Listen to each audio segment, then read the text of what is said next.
بصیرت تقوی سے پیدا ہو جاتی ہے۔ محافل اہل بیت اور مجالس اہل بیت باعث ایجاد تقوی ہے انسان میں۔ بصیرت تہذیب نفس سے پیدا ہو جاتی ہے، بصیرت تہذیب نفس سے، اور محافل و مجالس اہل بیت باعث تہذیب نفس ہیں اگر بمعرفت شرکت کریں۔ تو ہمیں عرفان اہل بیت چاہیے، عرفان عزاداری درکار ہے، عرفان ایام اللہ چاہیے۔ یہ شبہائے جمعہ، شبہائے قدر ایام اللہ ہیں، ایام محرم ایام اللہ ہیں، ایام غدیر ایام اللہ ہیں۔ ان کی معرفت چاہیے، ان کا عرفان چاہیے۔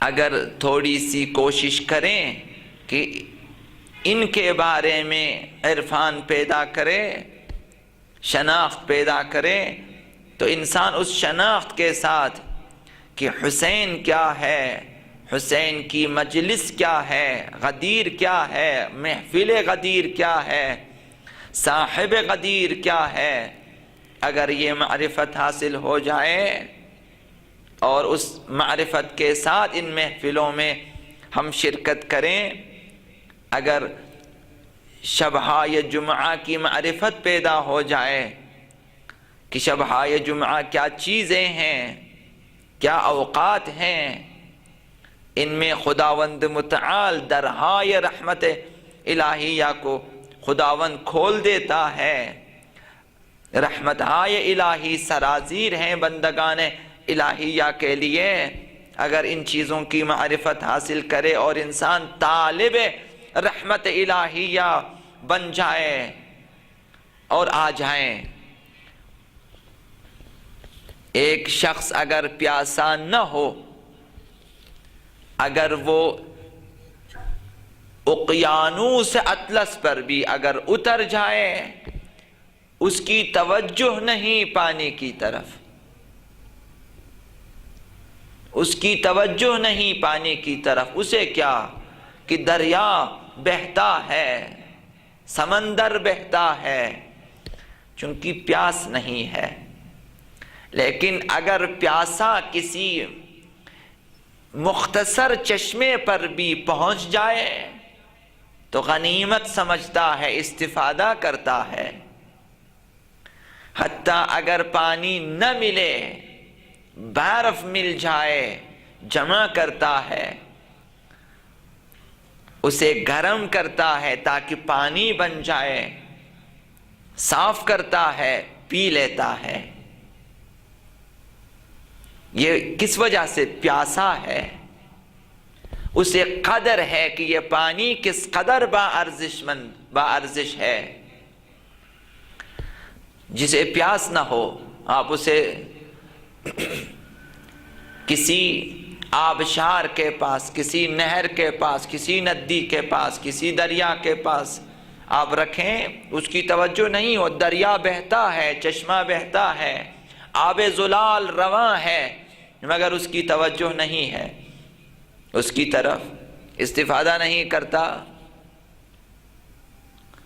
اسی طرح سے ہیں جو لوگ پیاسے ہوں گے آب حیات تعلیمات اہل بیت کے لیے، وہ آئیں گے، ہر جگہ سے مطالب اخذ کریں گے، مختصر کتابوں سے مطالب اخذ کریں گے، مختصر محفلوں سے اپنے لیے مطالب اخذ کریں گے تاکہ اپنی زندگی کو تعلیمات اہل بیت کے مطابق سنواریں، اپنی زندگی کو اہل بیت کی تعلیمات کے مطابق شائستہ کریں، تاکہ ایسی زندگی وجود میں آئے کہ جو مطلوب پروردگار ہے، ایسی زندگی گزاریں کہ جو مطلوب امام زمان ہے۔ تو وہ پیاس پیدا کریں، وہ معرفت ہے۔ جس کی معرفت ہے اس کی طلب زیادہ ہے۔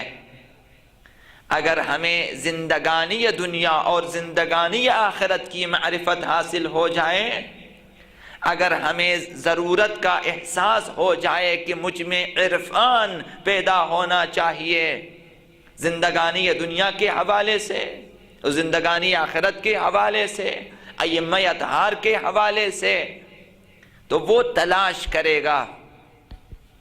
لہذا انسان طلبگار بن جائے، طالب آب زلال بن جائے، اس وقت اسے محفل میں موجود افراد کی کثرت و قلت کی پرواہ نہیں رہے گی اسے،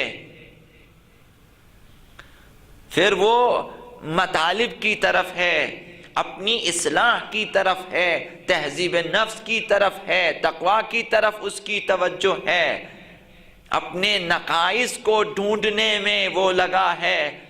اب وہ کوشش کرے گا کہ کوئی ایسی چیز پتہ چلے کہ جس سے میرے عیوب کم ہو جائیں، میرے کمال میں اضافہ ہو جائے، میری زندگی سنور جائے، خدا کی توجہ زیادہ ہو جائے، رضا الہی حاصل ہو جائے، دعائے امام زمان حاصل ہو جائے، دعائے اہل بیت حاصل ہو جائے، توجہ اہل بیت میری طرف ہو جائے، ان چیزوں کی تلاش میں رہے گا۔ تو یہ اپنے اندر دیکھیں کہ مجھے طلب ہے علوم اہل بیت کی، احکامات اہل بیت کی،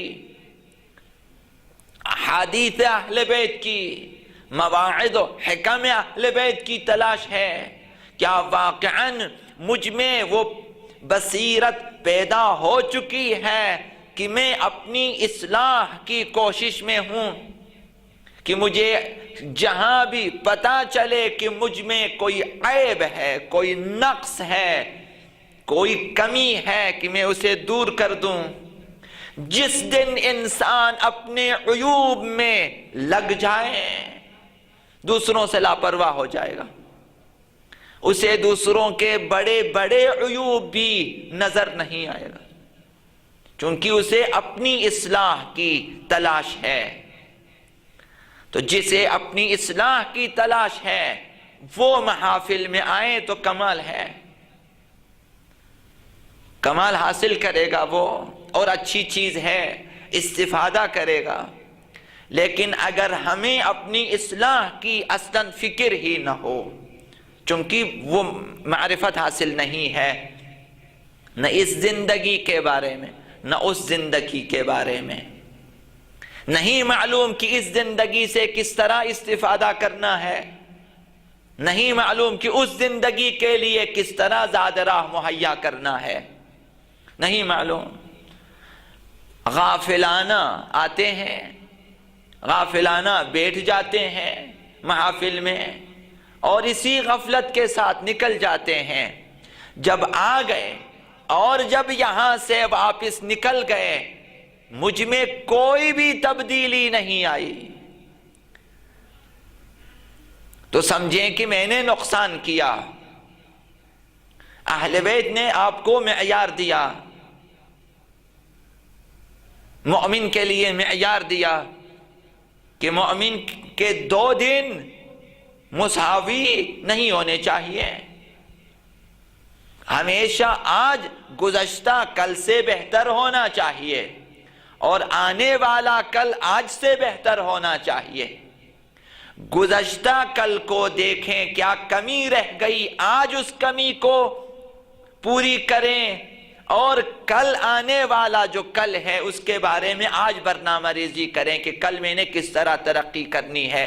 ایک انسان مومن ہم اس کو کہہ سکتے ہیں، ایسے انسان کو انسان مومن کہہ سکتے ہیں۔ ہمیں اس چیز کی تلاش ہونی چاہیے، محافل و مجالس سے اہل بیت سے جو ہمیں ملنی چاہیے، یہی بات اپنی اولاد کو بتا دیں، سکھا دیں کہ دیکھیں کل اور آج میں فرق ہونا چاہیے، کل کی ایک کمی کم از کم آج پوری ہو جائے، اور آنے والا کل اس سے بہتر ہونا چاہیے۔ اہل بیت نے ترقی کی راہ بتا دی۔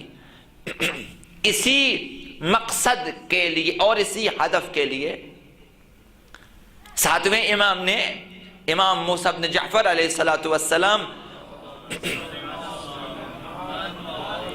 فرمایا کہ وہ شخص ہم میں سے نہیں ہے، وہ شخص شیعہ نہیں ہے جو روزانہ اپنا حساب نہ کرے، محاسبہ نہ کرے، وہ جو اپنا روزانہ محاسبہ نہ کرے اہل بیت اسے اپنا شیعہ تسلیم نہیں کرتے، اہل بیت اسے مومن اور شیعہ نہیں کہتے۔ اب اگر اس حدیث کو مانتے ہیں، نہ صرف یہ ایک حدیث، احادیث محاسبہ بہت زیادہ ہے، اب روزانہ حساب کرنا ہے، حساب سرسری ظاہری یہی ہے کہ کل کیا کمی رہ گئی کہ آج وہ اس کمی کو میں پوری کروں، آج کیا کمی رہ گئی کہ آنے والے کل میں اس کمی کو ٹھیک کر دوں۔ یہ ایمان کا اور یہ تشیع کا معیار ہونا چاہیے۔ اگر اس طرح سے ہم آگے بڑھتے تو ہم ترقی کرتے، پوری دنیا پہ ہماری ہی حکومت ہوتی، اور وہ بھی حکومت عدل الہی، وہ بھی پرامن ترین حکومت کہ دنیا کے کسی بھی خطے میں کہیں بھی کسی بھی قسم کا کوئی ظلم، کوئی ستم، کوئی تجاوز، کوئی ناانصافی نہ ہو۔ اگر ہم اس طرح سے اہل بیت کی سیرت پہ چلتے، پیروی کرتے، تو ہم نے کھو دیا ہے اہل بیت کو، ہم نے کھو دیا۔ ستم یہ ہے کہ کھونے کے بعد بھی احساس نہیں ہے کہ کیا کھویا ہے ہم نے، یہ ستم ہے۔ اصلاً احساس ہی نہیں ہے کہ ہم نے کیا کھویا۔ ہم اسے سفیہ کہیں گے جو تجارت میں خسارہ کرے اور اسے احساس ہی نہ ہو کہ میں نے خسارہ کیا ہے، آپ اسے سادہ لوح کہیں گے، آپ اسے سفیہ کہیں گے، بے وقوف کہیں گے۔ جو ہیرا دیں اور پتھر خریدیں اسے کیا کہیں گے آپ؟ ہیرے جواہرات کی پہچان نہ ہو، وہ رنگ شدہ پتھروں کو خریدیں ہیرے دے کر، جواہرات دے کر، اسے آپ کیا کہیں گے؟ بے وقوف کہیں گے، سفیہ کہیں گے، اسے نفع نقصان کا نہیں معلوم، اسے چیزوں کی معرفت نہیں ہے، چیزوں کی پہچان نہیں ہے۔ یہی صورتحال ہماری ہے۔ ہم نے پوری دنیا پہ قائم ہونے والی حکومت الہیہ کو ٹھکرا دیا اور چند روزہ زندگانی دنیا میں لذات شیطانی کو ترجیح دیا۔ اسی لذات دنیا کو ترجیح دینے کی وجہ سے اہل بیت کا ساتھ نہ دیا، اہل بیت رہ گئے تنہا، تنہا ترین تنہا رہ گئے اہل بیت، بے یار و مددگار، بغیر اعوان و انصار کے رہ گئے اہل بیت۔ جب یار و یاور نہ رہے اہل بیت تو اہل بیت کہاں حکومت قائم کرے، کس طرح حکومت قائم کرے؟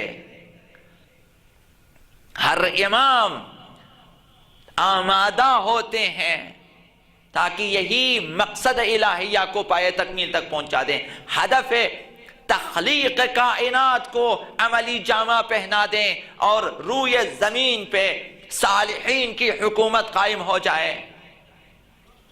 اگر ہم اہل بیت کی پیروی کرتے، آج ائمہ یکے بعد دیگرے آتے اور حکومت الہیہ کو سنبھالتے اور دنیا ترقی کرتی، دنیا کے تمام خزائن ہمارے ہاتھ میں ہوتے، کوئی خزانہ دریا میں زمین میں باقی نہ رہتا، تمام اسرار کائنات جو ممکن ہے کہ انسان جانے ہمارے اختیار میں ہوتے، ہر چیز ہمارے لیے مسخر ہو جاتی اگر ہم اہل بیت کی پیروی کرتے، مگر نہیں کی۔ گزشتہ کل یہ تقصیر تھی ہماری، ہم نے اہل بیت کو کھویا اور پایا کیا؟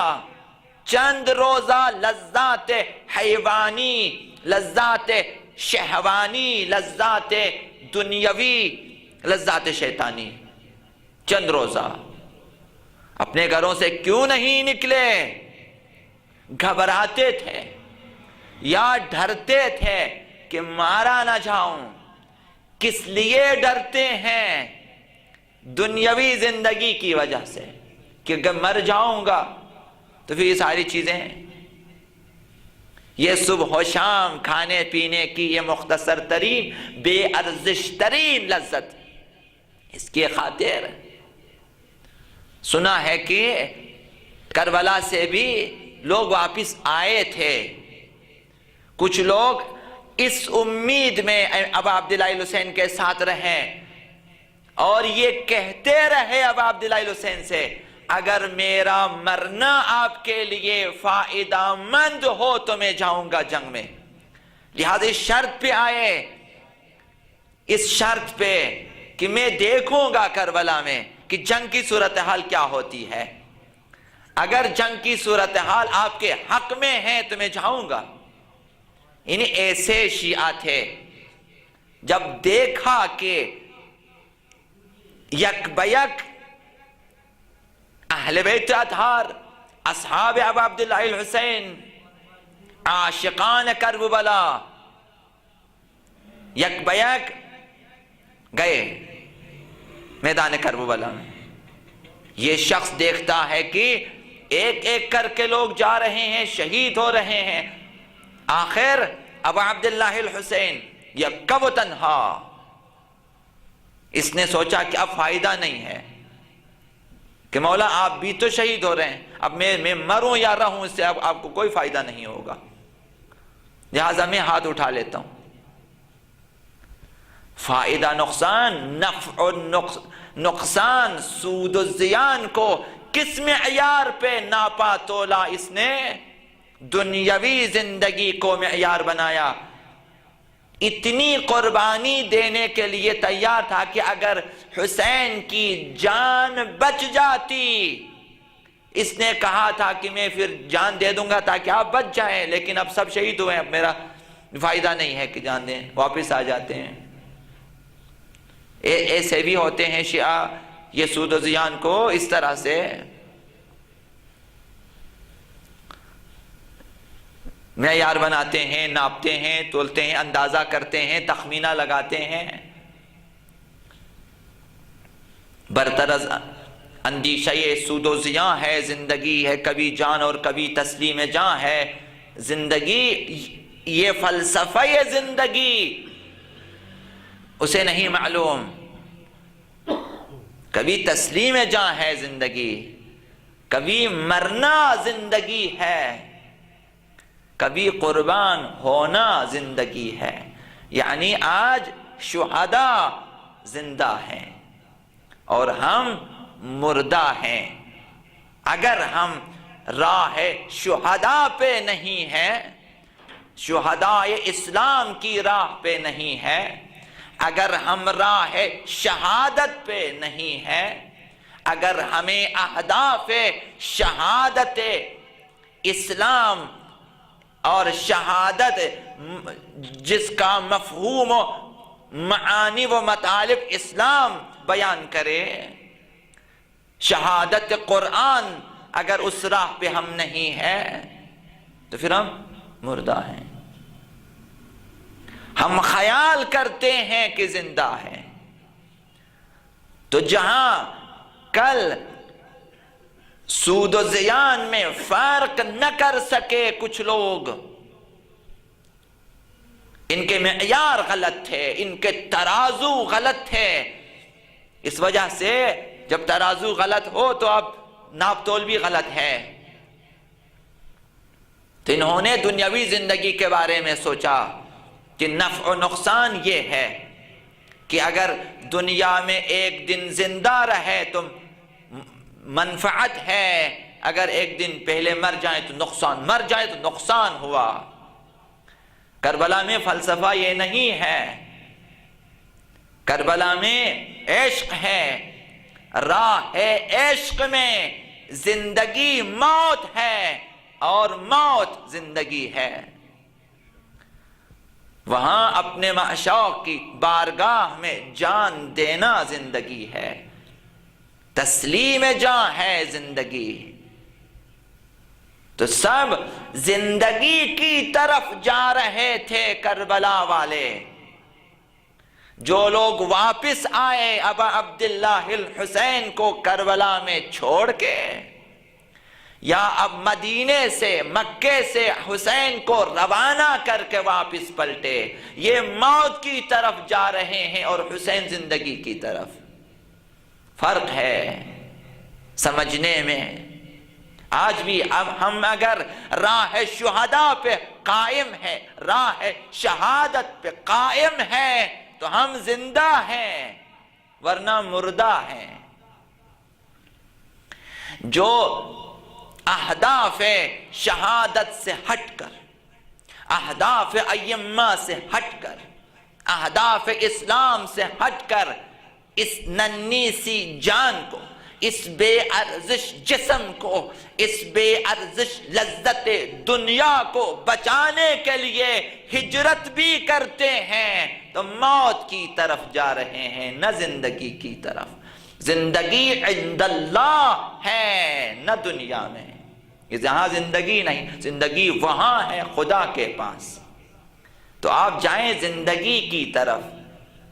یہاں پر اگر ختم ہو جائے تو موت ہے، یہ مرنا ہے۔ یہاں پر موت ہے، نقصان ہے یہ کہ یہ انسان کی یہ زندگی کم ارزش ترین چیزوں میں صرف ہو جائے تو یہ نقصان ہے، یہ موت ہے۔ ہم ہر روز اس طرح مرتے ہیں، بے ارزش ترین چیزوں میں اپنا وقت ضائع کرتے ہیں، ٹائم پاس کرنا ہوتا ہے۔ ہمارے جوان اگر ٹائم پاس کرنے میں لگ جائیں تو وہ موت کی طرف جا رہے ہیں۔ اس وقت کو جو کہ سونا ہے، بلکہ سونے سے زیادہ با ارزش ہے، اسے راہ اہل بیت میں خرچیں تو آپ نے زندگی خرید لی ہے خداوند متعال سے۔ آپ نے زندگی گزاری ہے۔ اگر ہم نے بے ارزش، بے منفعت، غیر اسلامی، غیر اخلاقی، شیطانی لہو و لعب میں اگر زندگی گزاریں تو ہم نے زندگی کو فنا کر دیا ہے، ختم کر دیا ہے۔ یہ معنی پیدا کریں۔ عرفان زندگی یہ ہے کہ میں زندگی کو یہ آپ کا سرمایہ ہے، آپ اس سرمایہ کو کہاں خرچ رہے ہیں یہ آپ کو پتا ہونا چاہیے، یہ جوانوں کو معلوم ہونا چاہیے۔ آپ اپنی جوانی اور اپنے اوقات حصول علم کے لیے خرچیں۔ آپ نے زندگی خرید لی، علم زندگی ہے۔ تہذیب نفس کے لیے خرچیں، تہذیب نفس کیا آپ نے زندگی خرید لی۔ تقوی کے حصول کے لیے خرچیں اس جوانی کو اور زندگی کو، تو آپ نے زندگی خرید لی خدا سے۔ اگر ایسا نہ ہوا تو یہ زندگی گزر جائے گی، ختم ہو جائے گی۔ اگر علم نہ ہو، تہذیب نہ ہو، تقوی نہ ہو، خود سازی نہ ہو، خدا شناسی نہ ہو، خود شناسی نہ ہو، اگر یہ زندگی ظہور کی طرف قدم بڑھانا نہ ہو، اس زندگی میں معرفت اہل بیت نہ ہو، معرفت امام زمانہ نہ ہو، یہ زندگی پھر بے ارزش ترین چیز ہے، بے ارزش ترین چیز، اس کی کوئی قیمت نہیں ہو سکتی ہے۔ یہ زندگی لہو و لعب میں گزر سکتی ہے، یہ زندگی لہو و لعب کی محفلوں میں گزر جائے گی، یہ زندگی بےہودہ کاموں میں گزر جائے گی۔ یہ زندگی کہاں ختم ہو سکتی ہے، کہاں اس کا خاتمہ ہو سکتا ہے، ہمیں نہیں معلوم۔ کسی بھی نفس کو یہ نہیں معلوم کہ اس نے کہاں مرنا ہے، اسے نہیں معلوم کس وقت دل کا دورہ پڑے گا، کسے معلوم ہے؟ مر جائے گی، یہ جان چلی جائے گی، نہیں معلوم۔ ہارٹ اٹیک آ سکتا ہے، فالج آ سکتا ہے، سرطان ہو سکتا ہے، اس طرح کی بہت ساری چیزیں، مر جائے گی، یہ جان چلی جائے گی، زندگی ختم ہو جائے گی۔ لیکن اگر خدائی کاموں میں اپنا وقت صرف کریں، جہاں بھی موت آئے، جہاں بھی موت آئے، شہادت کی موت ہے، حصول علم کے لیے نکلیں، حصول رزق حلال کے لیے نکلیں، تقوی کے ساتھ، ایمان کے ساتھ، معاشرہ سازی کے لیے نکلیں، اولاد کی تربیت کے لیے نکلیں، اہل بیت کا ہاتھ بٹانے کے لیے نکلیں، اہل بیت کا ساتھ دینے کے لیے نکلیں، اپنے اوقات کو اسلام کی بالادستی کے لیے خرچیں، اپنی جوانی کو اسلام کو سربلند کرنے کے لیے، اسلام کو عالم ہستی پہ غلبہ دینے کے لیے آپ قیام کریں اور کام کریں، اچھائیوں کو رواج دینے کے لیے آپ کام کریں، برائیوں کو کم کرنے کے لیے خدائی اہداف کے تحت، مہدوی اہداف کے تحت، حسینی اہداف کے تحت میدان عمل میں آ جائیں۔ آپ ہر لمحہ زندگی خرید رہے ہیں، جہاں بھی موت آئے گی آپ کی موت شہادت ہے۔ احادیث میں آیا ہے کہ جو بندہ شہادت کی آرزو کرتا ہے، بھلے قتل نہ بھی ہو جائے، بستر پر بھی مرے، خداوند شہادت کا درجہ دے دیتا ہے اسے۔ قتل ہونا ایک اچھی صفت ہے، قتل ہونا اچھی صفت ہے، لیکن راہ کو مشخص کریں، فرق ہے۔ تو کل ابا عبداللہ الحسین کا ساتھ نہ دیا، جس نے ساتھ نہ دیا اس نے موت کو خرید لیا ہے، جس نے ساتھ دیا حسین کا انہوں نے زندگی خرید لی ہے۔ تو آج وہ جو واپس آئے وہ زندہ ہے نہیں، چونکہ کہیں بھی نہیں، نہ یہاں زندہ ہے نہ وہاں، تو زندہ نہیں ہے وہ پھر موت ہے ان کے لیے، وہ فنا ہو چکے، وہ ختم ہو چکے، نہ خدا کی توجہ، نہ اہل بیت کی توجہ، نہ دنیا والوں کے نزدیک ان کی کوئی ارزش ہے، تو ہیں مردہ، مردہ نہ کہیں مردار کہیں۔ لیکن جنہوں نے جانیں دی، جنہوں نے خون دیے، کل بھی زندہ تھے، آج بھی زندہ ہیں، حسین کے پاس زندہ ہیں، خدا کے پاس زندہ ہیں، امت کے پاس زندہ ہیں، اہل بیت کے پاس وہ زندہ ہیں، وہ دیکھتے بھی ہیں، سنتے بھی ہیں، شفاعت بھی کرتے ہیں، دعا بھی کرتے ہیں، وہ ظہور میں واپس بھی آئیں گے، امام زمان کا بھی ساتھ دیں گے۔ یہی ایک چیز کہ انہیں اگر یہ توفیق مل جائے کہ حضرت یوسف زہرا امام زمان عجل اللہ تعالی فرجہ الشریف کے قیام و ظہور میں ان کی مدد کے لیے انہیں بلایا جائے اور ان سے کام لیا جائے، اس سے زیادہ اور کیا مقام چاہیے کہ وہ شہید ہو جائیں، ممکن ہے وہاں پھر شہید ہو جائیں، تو وہ دوبارہ زندہ ہے، وہ کئی گنا زندہ ہیں۔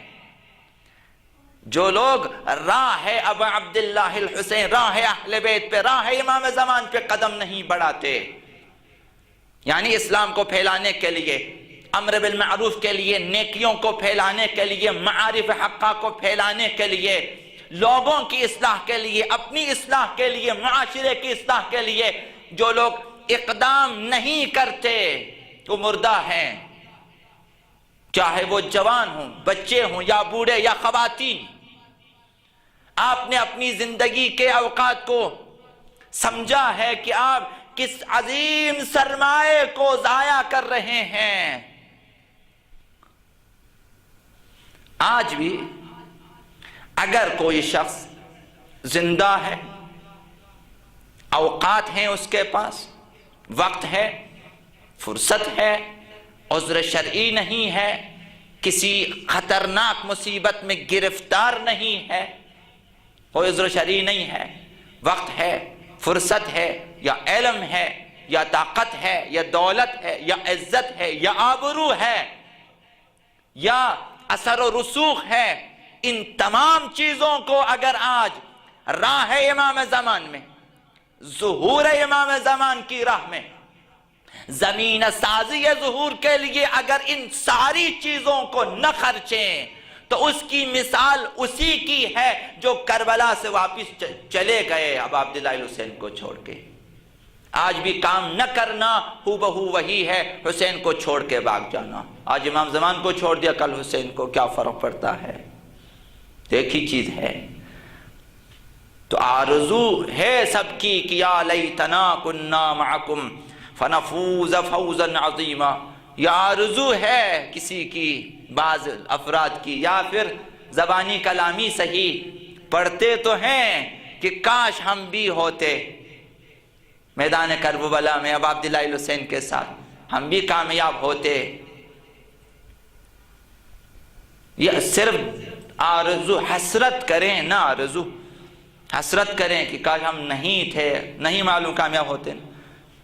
آج بھی میدان کربلا ہے، آج بھی وہی حسین ہے، کوئی فرق نہیں ہے حسین میں اور امام زمان میں۔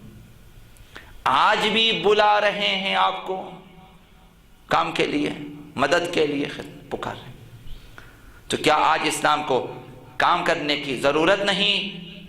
ضرورت ہے۔ آج اسلام کے لیے پہلے سے زیادہ کام کرنے کی ضرورت ہے۔ کیا آج اسلام کو پھیلانے کی ضرورت نہیں؟ کیا آج مسلمانوں کو ترقی کی راہ پہ ڈالنے کی ضرورت نہیں؟ کیا آج اولاد کی تربیت کی ضرورت نہیں؟ کیا آج حق کو برملا کرنے کی ضرورت نہیں ہے؟ کیا آج دین اسلام کے لیے قربانی دینے کی ضرورت نہیں ہے؟ کیا آج دولت کی ضرورت نہیں؟ اسلام کے لیے افراد کی ضرورت نہیں؟ کیا آج تقویٰ کی ضرورت نہیں ہے؟ کیا آج یزید کم ہے یا یزیدیت کم ہے؟ کون سی چیز کم ہے کہ آپ کہیں کہ آج میدان کربلا نہیں ہے؟ اس دور سے زیادہ ہے، اس دور سے زیادہ یزیدیت ہے، یزید بھی زیادہ ہے، یزیدیت بھی زیادہ ہے۔ قافلہ حجاز میں ایک حسین بھی نہیں، گرچہ ہے تابدار ابھی گیسوئے دجلہ و فرات، کربلا وہی، میدان وہی، صرف اس قافلہ حجاز میں، اس امت میں، اس ملت میں جس چیز کی کمی ہے وہ یہ کہ حسینی کم ہیں۔ وہ جو حسین کا ساتھ دیں، ہم اپنے پیدا کریں حسینی۔ ہم نے اپنے حسین کو نکال دیا ہے، قافلہ حجاز میں ایک حسین بھی نہیں، ہم نے نکال دیا ہے۔ امام زمان سے کہا کہ آپ جو ہیں ایک عرصے کے لیے آپ غائب ہو جائیں، آپ ہمیں نظر بھی نہ آئے، تو نظر نہیں آتے۔ قافلہ حجاز میں ایک حسین بھی نہیں، آج وہی حسین نہیں ہے، وہ غائب ہیں۔ ہم نے انہیں چھپا دیا ہے، اس طرح چھپا دیا کہ ہم خود بھی نہیں دیکھ سکتے۔ جب تک نہیں ترسیں گے، جب تک نہیں روئیں گے، اس وقت تک وہ نہیں آئیں گے۔ قافلہ حجاز میں ایک حسین بھی نہیں، گرچہ ہے تابدار ابھی گیسوئے دجلہ و فرات۔ آج حسین کی تلاش ہے، یہ دور اپنے براہیم کی تلاش میں ہے۔ کہاں سے آئے صدا لا الہ الا اللہ؟ یہ دور کس کی تلاش میں ہے؟ اسی ابراہیم زمان کی تلاش میں ہے، اسی حسین زمان کی تلاش میں ہے، اسی امام زمان کی تلاش میں ہے۔ یہ دور اس کے انتظار میں ہے۔ ہمیں اس چیز کا عرفان ہونا چاہیے۔ ہم بغیر ابراہیم کے چاہتے ہیں کہ لا الہ الا اللہ کی صدا آ جائے، کہاں سے آئے صدا لا الہ الا اللہ؟ یہ دور اپنے ابراہیم کی تلاش میں ہے۔ ڈھونڈیں، اپنے ابراہیم کو ڈھونڈیں، اپنے حسین کو ڈھونڈیں۔ آج کربلا ہے، کل ارضین کربلا محقق ہے، آج ہر جگہ کربلا ہے، کربلا کا منظر ہے۔ صرف کشت خون کے حوالے سے نہیں، کربلا یزیدیت کے ساتھ جنگ کا نام ہے، نہ صرف چند لاشوں کے گرنے کا۔ آج ہر جگہ یزیدیت کا برملا ہے، یزیدیت برملا ہے، یزیدیت کا پرچار ہے، یزیدیت کے منصوبے ہیں جنہیں عملی جامے پہنائے جا رہے ہیں۔ آج یزیدیت کی حمایت کی جا رہی ہے، آج یہودی تنظیموں کی حمایت کی جا رہی ہے۔ جگہ جگہ جنہوں نے خفیہ تنظیمیں بنا دی اور یہاں جوانوں کو، خواتین کو، لوگوں کو گمراہ کر رہے ہیں۔ دجالیوں نے جس نے جال بچھائے ہیں، آج مسلمانوں میں وہ بھی ہیں کہ جو ان کی حمایت کرتے ہیں۔ کربلا یعنی یہ، کربلا یعنی سمجھیں کہ صہیونیزم کیا ہے، کربلا یعنی یہ سمجھیں کہ آج ہمارا دشمن کون ہے، کربلا یہ کہ مسئلہ یہ قدس کو سمجھیں، کربلا یہ ہے کہ استکبار جہانی کو پہچانیں کہ وہ کیسے غالب آئے ہیں، پوری دنیا پہ کس طرح چھا گئے ہیں، اور کوئی راہکار نکالیں کہ اس دور کے یزیدیوں کو سرنگون کریں، یزیدیت کو ختم کریں۔ کربلا یہ ہے، اس مقصد کے لیے آگے آ جائیں۔ اگر کربلائی ہیں، یہ دور اپنے ابراہیم کی تلاش میں ہے، تو ہم بھی اسی کی تلاش میں نکلیں، ہم بھی اسی کی تلاش میں نکلیں۔ وہ آئیں گے تو یزیدیت کی جڑوں کو اکھاڑ پھینکیں گے، وہ آئیں گے تو باطل کو نابود کریں گے، لیکن اس قافلہ حجاز میں حسین نہیں۔ ہم نے کھویا ہے، ہم نے دنیاوی زندگی کے لیے کیا کچھ کھویا ہے، یہ احساس ہونا چاہیے آج۔ اگر یہ احساس پیدا ہو جائے تو ہماری زندگی معنی پیدا کرے گی، ہم زندگی خرید سکیں گے، خداوند متعال سے زندگی لے سکیں گے، ہم یہاں بھی زندہ ہوں گے، وہاں بھی۔ اگر آج امام زمان کا ساتھ نہ دیا، اگر آج نائبین امام زمان کا ساتھ نہ دیا، اگر آج جس طرح امام زمان کی معرفت لازم ہے، ان کے نمائندوں کی بھی معرفت ضروری ہے، پہچانے اور ان کا ساتھ دیں، وہ ہمیں امام زمان تک پہنچائیں گے۔ ہمیں کون پہنچائے گا امام زمان تک؟ ہمیں اس دور کے ابراہیم تک، اس دور کے حسین تک، اس دور کے علی مرتضیٰ تک کون پہنچائے گا؟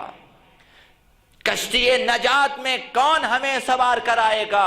یہی نمائندگان امام زمان ہے، نائبین امام زمان ہے، کہ اگر ان کی رہبری میں چلیں تو ہم امام زمان کی طرف جائیں گے، ہم ظہور کی طرف جائیں گے۔ اگر ہم نے ایسا نہ کیا تو ہم نے اپنی زندگی کا خاتمہ کر دیا، گلا گھونٹ دیا ہم نے۔ امام زمان کا ساتھ نہ دینا خودکشی ہے، آپ نے خودکشی کی۔ بے شک آپ نے بہت کچھ کھایا، بہت کچھ کمایا، بہت کچھ خرچہ ہوگا، لیکن اگر راہ امام زمان میں نہ ہو تو آپ نے خودکشی کی ہے۔ جہاں بھی آپ مرے خودکشی ہے۔ من مات ولم يعرف امام زمانه مات میتۃ جاہلیہ، وہ جاہلیت کی موت ہے۔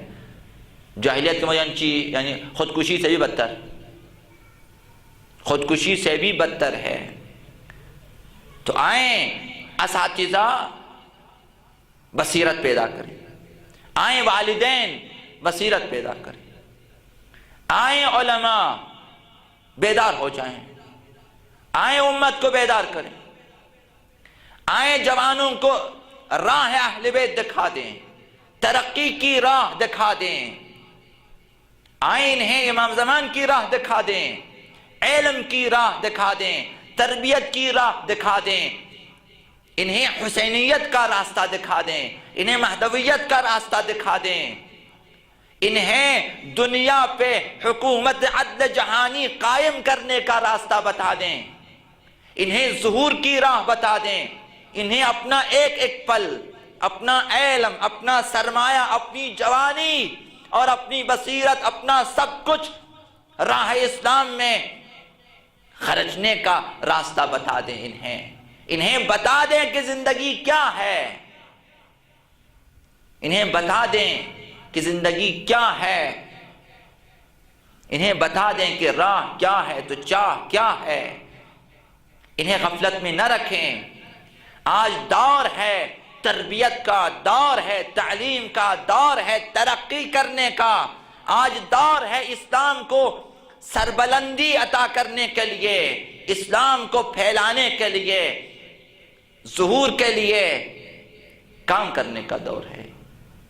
آج علم کے اسلحے سے لیس ہو کر کام کرنا چاہیے، آج تقوی سے لیس ہونا چاہیے، آج تہذیب نفس کے ساتھ ہر میدان میں اترنے کا دور ہے، بڑی تیزی سے، شدت سے۔ نوجوانوں کو غفلت میں نہ رکھیں، اپنی اولاد کو مہدوی بنا دیں، اپنے جوانوں کو مہدوی بنا دیں، آئیں اپنے جوانوں کی رہنمائی کریں، ان میں قائدانہ صلاحیتیں پیدا کر دیں تاکہ یہ دنیا کی رہبری کر سکے، ایسی استعداد ان میں پیدا کر دیں۔ انہیں علم بتا دیں کہ علم کیا ہے، انہیں اسلام کی وسعت بتا دیں کہ کس قدر اسلام میں وسعت ہے۔ جو لوگ دیندار ہیں وہ چند رکعت نمازوں میں ان جوانوں کو خلاصہ نہ کریں کہ مسجد میں جائیں 2 رکعت نماز پڑھے آ جائیں کہ میرا بیٹا 5 وقتہ نمازی ہے، بہت مومن ہے۔ اگر بیکار جوان ہے تو اس کی نماز بھی بیکار ہے، اگر کارآمد نہیں ہے تو اس کی نماز تہجد بھی بیکار ہے، سب کچھ بیکار ہے۔ کارآمد بنا دیں، اس زمانے کے حساب سے ان کی تربیت کریں۔ اس زمانے میں تمام علوم میں پیش رفت کرنے کی ضرورت ہے، جوانوں کے سامنے علم کے دروازے کھول دیں کہ تمام علوم سیکھیں، ہمارے پاس ہونی چاہیے، کوئی علم دشمن کے پاس نہ ہو، آپ کے پاس ہونا چاہیے۔ اس دن بھی عرض کیا، آج بھی عرض کروں گا کہ اگر کوئی جوان علم حاصل نہیں کرتا، علم حاصل کر سکنے کے باوجود وہ اپنی زندگی کے ساتھ بھی خیانت کرتا ہے، اہل بیت کے ساتھ بھی خیانت کرتا ہے، اسلام کے ساتھ بھی خیانت کرتا ہے، والدین کے ساتھ بھی اس نے خیانت کی ہے، امام زمان کے ساتھ بھی خیانت کی ہے۔ حصول علم ضروری ہے، ظہور کے لیے علم چاہیے، نہ صرف نمازیں نہیں چاہیے۔ اہل بیت نے علم کے ذریعے امامت کی ہے، نہ نمازوں کے ذریعے۔ اہل بیت کے پاس علم ہے، خدا کے پاس علم ہے، خداوند متعال نے آفاق و انفس میں اپنی نشانیاں رکھ دی ہیں، اپنی آیتیں رکھ دی، ہمیں کہا کہ جاؤ تلاش کریں، ڈھونڈیں۔ آپ کے پاس مومن کی تعریف کیا ہے کہ جس کے ہاتھ میں تسبیح اور جیب میں سجدگاہ، صرف یہ مومن ہے اور علم سے بے بہرہ ہے، جہالت میں ہے، غارق ہے غفلت میں۔ تو آپ کہیں کہ بے علم جوان، آپ کہیں یہ مومن ہے، 5 وقتہ نمازی ہیں، اسے خود نہیں معلوم کہ میں نماز میں کیا پڑھتا ہوں اور نماز کس لیے پڑھتا ہوں، نہیں معلوم ہے۔ دیکھیں، انسانیت کو نجات دینے کے لیے سوچیں، انسانیت کو نجات دیں، تمام انسانیت کو نجات دینے کے بارے میں سوچیں، سوچ کو وسعت دیں، علم کو وسعت دیں، اس قدر آگے بڑھیں کہ یہاں علم ختم ہو، دنیا کے جس کونے میں علم ہو حاصل کریں، ایمان کے ساتھ، مہدوی بن کر، حسینی بن کر۔ ہماری ذمہ داری یہ ہے، سب سے زیادہ ضرورت آج علم کی ہے۔ علم ہو تو ایمان میں اضافہ ہوگا، ورنہ ایمان میں اضافہ نہیں ہوگا۔ ہم سب اپنی ذمہ داریوں کا احساس کریں، کربلا والوں کی طرح انہوں نے اپنی ذمہ داریوں کا احساس کیا علم کی وجہ سے۔ کربلا میں آپ کو ان پڑھ نظر آتے ہیں، کیوں اس کی طرف توجہ نہیں ہے؟ علم کی طرف کیوں توجہ نہیں ہے؟ اہل بیت کے صرف مصائب کو یاد کرتے ہیں، علم کو یاد نہیں کرتے ہیں۔ باقی اہل بیت خاندان اپنی جگہ، علیہ مکرمہ زینب کے بارے میں تو معلوم ہے کہ عالمۃ غیر معلمہ، علم لدنی رکھنے والی ہستی ہے۔ اب عبداللہ حسین تو امام معصوم ہے، اب عبداللہ حسین کے بھائی اب ابوالفضل عباس کی تربیت ہوئی ہے اس خاندان میں اپنی جگہ۔ حبیب بن مظاہر جو فقیہ اہل بیت ہیں، خود 80 سال کا بوڑھا فقیہ اہل بیت، وہ میدان میں جاتے۔ بے علم انسان عاشق اہل بیت نہیں ہو سکتا ہے، علم کے اسلحے سے لیس ہونا ضروری ہے۔ امیر المؤمنین آخری عمر تک کہتے رہے کہ ہے کوئی سلونی قبل ان تفقدونی، ہے کوئی مجھ سے سوال کرے میں بتا دوں تمہیں، سلونی مجھ سے پوچھو۔ اب اگر تو کس قدر علم کی ضرورت ہے، امیر المؤمنین فرما رہے ہیں کہ پوچھو مجھ سے، لیکن لوگ نہیں پوچھتے، لوگوں کو پوچھنا نہیں آتا، جہالت یہ ہے، سوال کرنا نہیں آتا، جہالت ہے یہ۔ امیر المؤمنین کس لیے روتے تھے؟ اس لیے کہ کسی نے میرے سر پہ تلوار ماری، اس لیے تو نہیں رویا امیر المؤمنین۔ سنا کبھی تاریخ میں کہ اب تلوار کا ضرب آنے کے بعد امیر المؤمنین نے رو دیا ہو کہ میرے سر میں درد ہے؟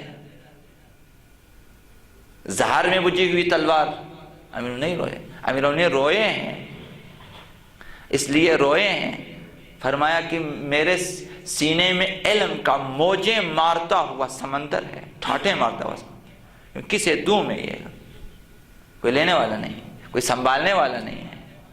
علی اس لیے روتے تھے، لوگوں کی بے وقوفی کو دیکھ کر، لوگوں کی جہالت کو دیکھ کر، لوگوں کی نادانی کو دیکھ کر امیر المؤمنین روتے تھے۔ کربلا والے علم رکھتے تھے، معرفت رکھتے تھے، اسی لیے کربلا کو عاشقوں کی جگہ کہا امیر المومنین نے۔ کربلا قتل گاہ ہے، چند افراد نہیں ہے، کربلا قتل گاہ ہے، عاشقان خدا ہیں، عاشقان خدا۔ کوئی بھی شہید کربلا کا شاید ایسا نہ ہو جسے آپ کہہ سکیں کہ یہ عاشق نہیں ہے، عشق ہے سب میں، سب عاشقانہ انہوں نے جان دی ہے۔ کربلا میں یہ ہے، ہم بھی سیکھیں، انہوں نے علم کی وجہ احساس ذمہ داری آتی ہے، جس کے بعد علم نہ ہو وہ احساس ذمہ داری کا احساس نہیں، کہ اسے نہیں معلوم کہ اصل ذمہ داری کیا ہے، اسے یہ بھی نہیں معلوم کہ احساس کیا ہے، اسے نہیں معلوم کہ مجھے کیا کرنا ہے۔ کربلا والوں نے سب نے اپنی ذمہ داریاں، سب نے اپنی ذمہ داریاں پوری کی، اس لیے کربلا کامیاب ہے، ذمہ داریاں پوری کی ہیں۔ معلوم ہے آپ کو کہ ایک ایک نے گویا کام تقسیم شدہ ہو، سب اپنے کاموں میں لگے ہوئے، ایک مرکز ہے اب عبداللہ حسین، محور ہے امامت، سب حسین کے گرد ہیں، اور سب نے گویا اپنی قربانیاں لے کر یہاں پہ کربلا میں سب اپنی قربانیاں لے کر آئے، ایسا لگ رہا ہے سب نے اپنی اپنی قربانیاں لے کر آئے۔ بہت ہی عجیب ہے کہ جب آپ دیکھتے ہیں کہ اب عبداللہ حسین مدینے سے روانہ ہوتے ہیں، اولیاء مکرمہ زینب بہن ہیں، درست، یہ آئیں گے، اجازت دی اور اب عبداللہ حسین کے ساتھ۔ اب آپ یہاں سوچیں کہ یہی عبداللہ ابن جعفر اپنے دو نونہالوں کو لے کر آتے ہیں۔ ہم تو تاریخ میں پڑھتے ہیں اور پھر سوچتے نہیں ہیں کہ آخر یہ کیا لاجک ہے کہ دو چھوٹے بچوں کو روانہ کر رہے ہیں اور کہہ رہے ہیں کہ اگر ضرورت پڑے انہیں بھی اب عبداللہ حسین کی راہ میں قربان کر دیں۔ یہ عاشقی نہیں تو کیا ہے؟ کوئی اپنے دو بچوں کو پیش کریں کہ کوئی بھی انسان اپنے بچوں کی قتل وہ بھی دشمنوں کے ہاتھوں یہ پیش کر رہے ہیں، اور جناب زینب نے قبول کیا ہے، ایک باپ نے پیش کی اپنے بچوں کو، ایک ماں قبول کر رہی ہیں کہ میں لے کر جاؤں گی اپنی قربانیاں لے کر۔ سب نے عاشقانہ عمل کیا ہے چونکہ علم رکھتے ہیں، معرفت رکھتے ہیں۔ امام حسن قاسم کو اس وقت سے تیار کرتے ہیں، تعویذ بھی لکھتے ہیں، کسے باندھیں، پھر سفارش بھی کرتے ہیں حضرت ام فروا سے کہ یہ میں نہیں ہوں گا کربلا میں۔ یہ کیسی تیاری ہے؟ اب عبداللہ الحسین تلاش میں ہے کہ کوئی بہادر خاندان کی خاتون مل جائے کہ کربلا کا علمدار پیدا ہو جائے۔ امیر المؤمنین کس قدر فکر مند تھے نہیں معلوم، کس قدر امیر المؤمنین نے سوچا ہوگا کہ کربلا ہے۔ روتے تھے انبیاء، امیر المؤمنین کربلا پہنچے روئے ہیں۔ امیر المؤمنین فرمایا کہ یہ عاشقوں کی جگہ ہے، خاک اٹھاتے ہیں، سونکھتے ہیں۔ کربلا کی تیاری اس طرح سے ہوئی، سب نے اپنا کام تقسیم شدہ ہے۔ ابوالفضل عباس کو تیار کیا ہے، زینب کو تیار کیا ہے، زہرا مرضیہ نے ان چند سالوں میں جس قدر دکھ اٹھائے ہیں، لیکن بچوں کو تیار کیا ہے، بچوں کو تیار کیا اور جگہ جگہ کربلا کو یاد کیا۔ عجیب ہے، بہت عجیب، بہت عجیب۔ اگر سوچنے والے سوچیں، رسول کربلا کو یاد کرتے کرتے دنیا سے گئے، زہرا کربلا کو یاد کرتے کرتے حسین کو یاد اس دنیا سے گئی۔ امیر المؤمنین یہی، زینب کو دیکھا علی رو دیے، حسین کو دیکھا علی رو دیے۔ رسول بھی اسی طرح سے، کبھی رسول اور زہرا میں باتیں ہوتی ہیں تو حسین کے بارے میں، زہرا روتی ہیں کہ میرے حسین پہ رونے والے نہیں ہوں گے، یہ کہ نہیں پوچھا کہ بابا میرے حسین کی مدد کے لیے، نا اس پہ اعتراض نہیں کیا، بابا پھر میرے حسین پہ روئے گا کون؟ وہاں رسول نے آپ کی خبر دی کہ ایک ایسی قوم آئے گی جس کے بوڑھے ان کے بڑوں کو روئیں گے، ان کی خواتین ان کی مخدرات عصمت کے لیے روئیں گی۔ تو کیا آپ کا ماتم کرنا شاید رسول کی اس خبر کی وجہ سے ہے؟ نہیں معلوم۔ رسول نے تیاری کی، حتیٰ زینب کو بتایا، حضرت زینب کو کہ بیٹی ایک ایسا واقعہ ہونے والا ہے، وہاں یہ ہوگا۔ کس قدر عاشقانہ ہے یہ کربلا، مسارع عشاق، عاشقوں کی جگہ ہے۔ امیر المؤمنین جاتے جاتے حسین کو یاد کیا ہے، ابوالفضل عباس کو بلایا ہے،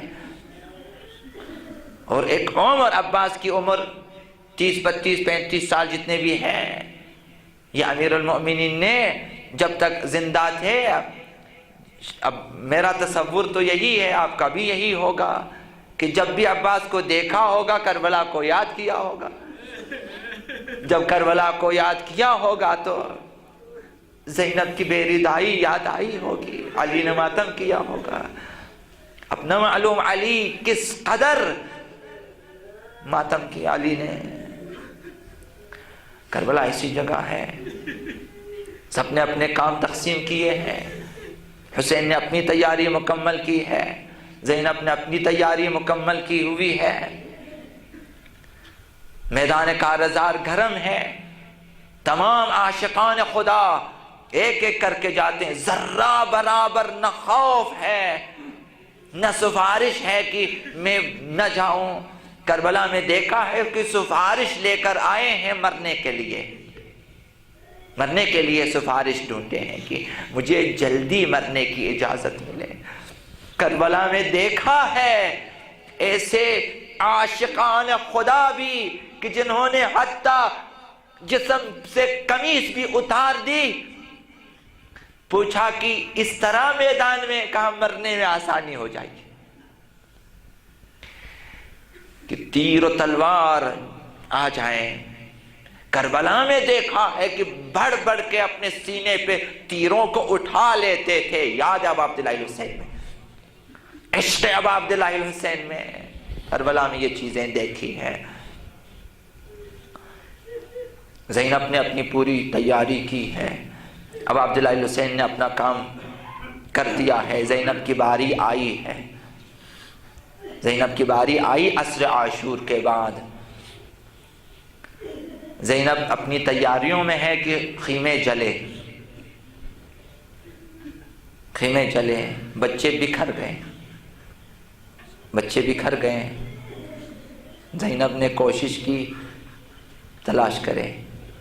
اب کوئی بچی ہے کہ مقتل میں، کچھ بچے ہیں کہ گھوڑوں کے ٹاپوں کے نیچے شہید ہو چکے ہیں۔ زینب نے اپنی تیاری کی ہے، بیویوں کو بٹھا دیا ہے۔ اگلے دن اسیری کا دن ہے۔ عاشق خدا اس طرح سے ہے، انہوں نے زندگی خرید لی، خدا سے زندگی لی، ہمیشہ کی زندگی۔ دنیا میں بھی لوگ ان کے لیے مرتے ہیں۔ آپ زینب کو جانتے ہیں، دیکھا ہے آپ نے، آپ کیوں روتے ہیں؟ یہ ان کا عشق ہے، آپ روتے ہیں۔ امام زمان روتے ہیں زینب کے لیے، ائمہ روتے ہیں زینب کے لیے۔ زینب وہ بہادر خاتون ہے، پھر اب عبداللہ حسین کی جگہ لے لی کربلا میں، عباس کی جگہ لے لی زینب نے، علی کی جگہ لے لی زینب نے۔ اب حسین کی طرح صرف 30,000 لشکر کے سامنے سینہ سپر ہونا نہیں، زینب نے 2 شہروں میں جس قدر بھی ظالمین ہیں سب کے سامنے سینہ سپر ہونا ہے، کوفیوں کے سامنے بھی، شامیوں کے سامنے بھی۔ زینب نے درباریوں کا سامنا کرنا ہے، ہجوم عام کا سامنا کرنا۔ ایسی بہادر خاتون مقتل میں آئی، ہاتھ بندھے ہیں، بچوں کو سوار کیا ہے، زین العابدین کو سوار کیا ہے۔ کہا کہ زینب نے کہ عاشقی دکھا دے، عاشقی، کہا کہ مقتل سے گزارے ہمیں، ہم بھی دیکھیں کہ ہمارے عاشقان خدا کس طرح سے وہاں خاک و خون میں غلطاں ہے۔ زینب دیکھنا چاہتی تھی، بتانا چاہتی تھی کہ کس قدر صبر ہے، حوصلہ ہے، کس قدر عشق ہے ہم میں۔